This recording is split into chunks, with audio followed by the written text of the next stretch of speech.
ಮುಖ್ಯಮಂತ್ರಿಗಳು ತನ್ನ ರಾಜಕೀಯ ಲಾಭಕ್ಕೆ ಸಮಾಜವನ್ನು ಕದಡಿ ರಾಜಕೀಯ ಲಾಭ ಪಡಿತಕ್ಕಂಥ ಸಂಚು ಅವರ ಹೇಳಿಕೆಯಲ್ಲಿದೆ. ಯಾಕೆಂದರೆ ಶಾಲೆಯಲ್ಲಿ ಯೂನಿಫಾರ್ಮ್ ಇರಬೇಕೋ ಬಿಡಬೇಕೋ ಅನ್ನೋದು ಚರ್ಚೆ ವಿಷಯ ಆಗಬಾರ್ದು.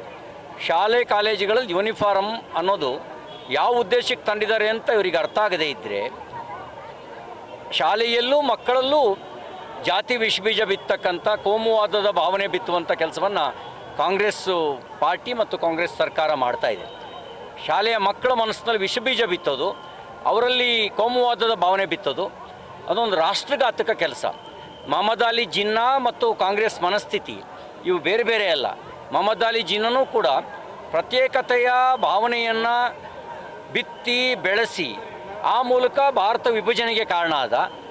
ಇವತ್ತು ಕಾಂಗ್ರೆಸ್ಸು ತನ್ನ ರಾಜಕೀಯ ಲಾಭಕ್ಕೆ ಶಾಲೆಯ ಮಕ್ಕಳಲ್ಲೂ ಕೂಡ ಪ್ರತ್ಯೇಕತೆಯ ಭಾವನೆಯನ್ನು ಬಿತ್ತಿ ಬೆಳೆಸಿ ಸಮಾಜ ಒಡೆದು ಮತ್ತೊಂದು ವಿಭಜನೆಗೆ ಒಂದು ಬೀಜಾಂಕುರ ಹಾಕುವಂಥ ಕೆಲಸವನ್ನು ಮಾಡ್ತಾ ಇದ್ದಾರೆ.